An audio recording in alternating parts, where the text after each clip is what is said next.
అందరికీ హాయ్ అండి. ఈరోజు సఖీ వంటగదిలో ఇలా 2 కిలోల టమాటాలతోనే నిల్వ పచ్చడి చేసి చూపిస్తున్నానండి. చాలా ఈజీగా కుక్కర్‌లో చేసి చూపిస్తున్నాను. ఈ విధంగా చేశారంటే ఎక్కువ రోజులు నిల్వ ఉంటుందండి. 6, 7 నెలల వరకు కూడా నిల్వ ఉంటుంది. సంవత్సరమైనా పాడవ్వదండి ఫ్రిడ్జ్‌లో పెడితే. ఈ విధంగా ఖచ్చితంగా ట్రై చేయండి. రుచి మాత్రం అద్భుతంగా ఉంటుంది. నేనైతే ఎక్కువగా ఇంట్లో ఇలాగే చేస్తుంటాను. మా ఇంట్లో అందరికి ఇష్టమండి ఇదైతే. నేను ఇలా చేసి పెట్టానంటే నెల రోజులు కూడా నిల్వ ఉండదండి మా ఇంట్లో. అయిపోగొడతారు. అంత రుచిగా ఉంటుంది. ఖచ్చితంగా ట్రై చేయండి. ఇక్కడ నేను 2 కిలోల టమాటాలు తీసుకున్నాను. తీసుకొని మంచిగా కడుక్కొని అన్నీ ఇలా మంచిగున్నయి తీసుకోండి. కొద్దిగా మీడియంగా పండినయి తీసుకోండి. మరీ పండినయి తీసుకోవద్దు. మరీ కచ్చేగా ఉన్నయి తీసుకోవద్దండి. పండనివి తీసుకోవద్దు. తీసుకున్న తర్వాత కుక్కర్‌లో ఇలా 2 ముక్కలుగా కట్ చేసి వేసుకుంటే సరిపోతుంది. మధ్యలో ఆ తొడిమ అనేది తీసేసుకోవాలండి. తీసేసుకొని ఈ విధంగా కట్ చేసుకుంటే సరిపోతుంది. లేదా మీరు ఘాట్లు పెట్టైనా అలాగే అయినా తొడిమ తీసేసి వేసుకోవచ్చు. అన్నీ ఇలా కట్ చేసి వేసుకోవాలి. వేసుకున్న తర్వాత ఇప్పుడు దీంట్లో ఒక 200 గ్రాముల వరకు నేను చింతపండు కడిగి వేసానండి. 200 గ్రాములు అయితే కరెక్ట్‌గా సరిపోతుంది. 2 కిలోల చింతపండుకి 2 కిలోల టమాటోలకి వేసుకొని మూత పెట్టేసి ఒక 4 విజిల్స్ ఉడికించుకుంటే సరిపోతుందండి. ఎక్కువ టైం తీసుకోకుండా. ఒక స్టవ్ పైన అది పెట్టేశాను టమాటాలు. ఇంకొక స్టవ్ పైన ఒక కడాయి పెట్టుకొని 2 టీ స్పూన్ల మెంతులు వేసుకున్నాను. 2 టీ స్పూన్ల మెంతులు కరెక్ట్‌గా సరిపోతాయండి. ఇవి లో ఫ్లేమ్‌లో ఇలా మంచి కలర్ వచ్చే వరకు, స్మెల్ వచ్చే వరకు వేయించుకోవాలండి. ఈ మెంతులు వేగకుంటే చేదొచ్చేస్తుంది మన పచ్చడి. ఇలా వేగిన తర్వాతనే ఇప్పుడు 4 టీ స్పూన్ల జీలకర్ర వేస్తున్నాను. ఈ మెజర్మెంట్స్ తోటి కరెక్ట్‌గా చేయండి. మీకు వంట రాకున్నా గానీ పర్ఫెక్ట్‌గా వస్తుంది. రుచి మాత్రం చాలా బావుంటుంది. 4 టీ స్పూన్ల జీలకర్ర వేసుకొని ఇవి రెండింటిని మంచిగా వేయించుకోవాలి. ఇవి 2 వేగితేనే పచ్చడి అనేది రుచిగా ఉంటుందండి. ఇవి వేగిన తర్వాత స్టవ్ ఆఫ్ చేసిన తర్వాత 8 టీ స్పూన్ల ఆవాలు వేస్తున్నానండి. దీంట్లో సన్నయి వాడాలి. లావుయి వాడొద్దు. పోంపుకు వాడే ఆవాలు వాడొద్దండి.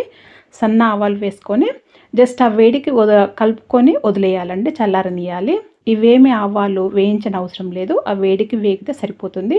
ఎందుకంటే ఆ వేడికి ఎందుకంటే కొద్దిగా ఆవాలలో తేమగానే ఏమైనా ఉంటే పోతుందని అంతే. అవి పక్కన పెట్టి చల్లార్చుకోవాలి. ఇది ఉడికిపోయిందండి టమాటాలు. ఇలా ఉడికినాయి చూడు. మనం నీళ్లు వేయకున్నా కానీ ఆ టమాటాలలో ఉన్న నీళ్ళే ఇలా వస్తుందండి. ఇలా వచ్చిన తర్వాత వాటిని కూడా చల్లార్చుకోవాలి. ఇక్కడ ఇవి మనం వేయించి పెట్టుకున్నాయి.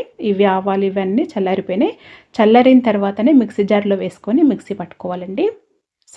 మంచిగా పౌడర్ లాగా పట్టుకోండి. కొద్దిగా కూడా బరకగా లేకుండా పౌడర్ లాగా పట్టుకొని ఒక గిన్నెలోకి తీసి ఇలా పక్కన పెట్టుకోవాలి ముందుగా.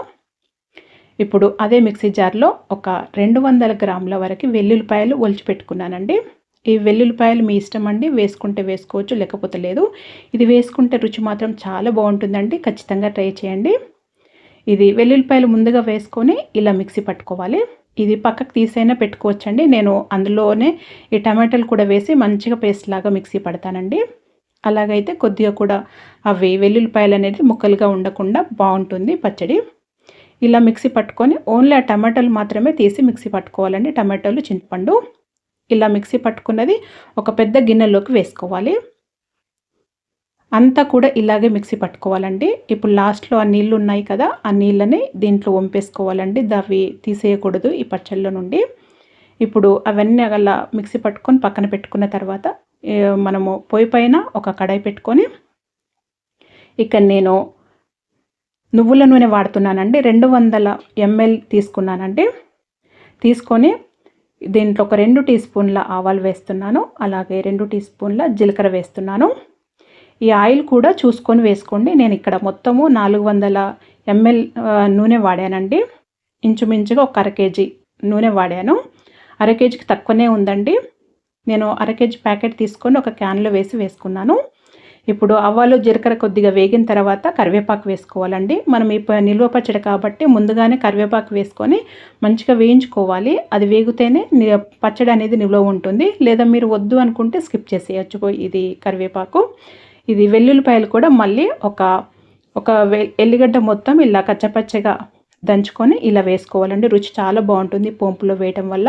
ఒక 4, 5 ఎండుమిరపకాయలు అలాగే ఒక 1 టీ స్పూన్ ఇంగువ వేసుకొని ఈ పోంపుని మంచిగా ఫ్రై చేసుకొని దీన్ని కూడా పక్కన పెట్టుకొని చల్లార్చుకోవాలండి. ఇవన్నీ నేను చూపించే స్టెప్ వైజ్గా చేసుకోండి. పర్ఫెక్ట్గా ఈజీగా అయిపోతుంది.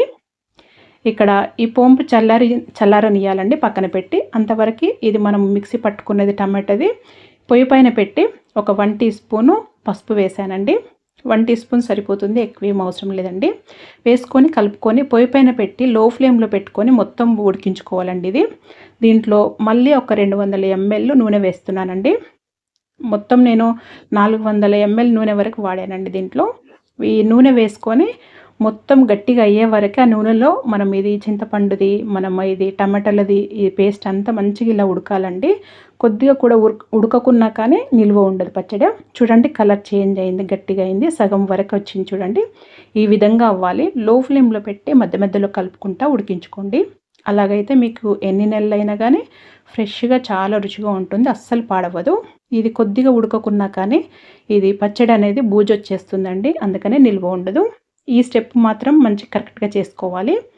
ఇది మొత్తం గట్టిగా అయ్యే వరకు ఈ నూనె పైనకి ఇలా వచ్చే వరకు కలర్ చేంజ్ అయ్యే వరకు ఉడికించుకుంటే సరిపోతుంది. ఇలా ఉడికిన తర్వాత కింద దించి చల్లార్చుకోవాలి. ఇలా కింద దించిన తర్వాత చల్లారిన తర్వాతనే మనం కారం పొడి అవి కలుపుకోవాలండి. ఇది మొత్తం చల్లారింది. చల్లారిన తర్వాత 6 టేబుల్ స్పూన్ల కారం పొడి వేస్తున్నానండి. టీ స్పూన్ అంటేనేమో చిన్నగా ఉంటుంది, టేబుల్ స్పూన్ అంటేనేమో పెద్దగా ఉంటుందండి మనం ఇంట్లో వాడుకునేది. 6 టేబుల్ స్పూన్ల కారం పొడి వేస్తున్నాను. అంటే ఇంచుమించుగా 1.5 కప్పు కారం పొడి వేస్తున్నానండి. ఇక్కడ మీ కారం పొడి అనేది చూసుకొని, కారం పొడి ఎంత కారం ఉందనేది కూడా చూసుకొని వేసుకోవాలండి. ఒక 4 టీ స్పూన్ల వరకు ఉప్పు వేస్తున్నాను. ఉప్పు ముందుగా కొద్దిగా తక్కువనే వేసుకోవాలండి. 3.5 టేబుల్ స్పూన్ల వరకు ఉప్పు వేసానండి, కొద్దిగా తక్కువ వేసాను. కావాలంటే తర్వాత చూసుకొని వేసుకోవచ్చు. ఉప్పు తక్కువ పడితే ముందుగానే ఎక్కువగా వేసుకోవద్దు. మనము మిక్సీ పట్టుకుని పొడి ఉంది కదండి, ఆవాలు, జీలకర్ర, మెంతుల పొడి, అది కూడా వేసుకొని మంచిగా కలుపుకోవాలి. ఇది మనము ఉడికించుకున్న టమాటా గుజ్జును మాత్రం ఇది చల్లారిన తర్వాత ఇవన్నీ కలుపుకోవాలండి. ఇలా కలుపుకున్న తర్వాత నూనె అస్సలు లేనట్టుగా ఉంది చూడండి, ఈ విధంగా ఉంది కదా. ఈ స్టెప్ ఎందుకు చూపిస్తున్నానంటే ఇది మొత్తం ఇలా ఉన్నది కొద్దిగా పక్కన అలాగే పెట్టేసేయండి. మళ్ళీ ఆ నూనె అనేది ఇలా పైనకు వస్తుంది. ఇలా వచ్చిన తర్వాత మీరు పోంపు కలుపుకోవచ్చు. నేను అందుకే ఇది మీకు తెలవాలని ఇది చూపిస్తున్నానండి. ఎందుకంటే మనం కొందరు ఏం చేస్తారంటే కంగారు పడి అది మనం కారం, ఉప్పు అది కలిపిన తర్వాత దాంట్లో నూనె లేదు అనేది నూనె వేసేసుకుంటారు. అలా కాకుండా ఇలా కొద్దిసేపు పక్కన పెడితే ఆ నూనె అనేది పైనకు వస్తుంది. ఇప్పుడు ఈ పోంపు కూడా దీంట్లో వేసిన తర్వాత ఇలా కలిపేసుకొని ఇలా ఒక జాడీలోకి ఎత్తి పెట్టుకోవటమేనండి. చాలా రుచిగా ఉంటుంది. ఈ కొలతలతో ఈ విధంగా ట్రై చేయండి. మీరు వంట రాకున్నా కానీ మొదటిసారి పచ్చడి పెట్టుకోవాలనుకున్న వాళ్ళు కూడా ఈజీగా పెట్టొచ్చు కదండి. ఈ విధంగా ఒకసారి ఖచ్చితంగా ట్రై చేయండి. మరి మీరు కూడా ఒకసారి ఈ విధంగా ట్రై చేసి మీకు ఎలా వచ్చిందో నాకు తెలియచేయండి. మీకు కనుక ఈ వీడియో నచ్చినట్టయితే లైక్ చేయండి, షేర్ చేయండి, సబ్స్క్రైబ్ చేసుకోండి. Thank you for watching.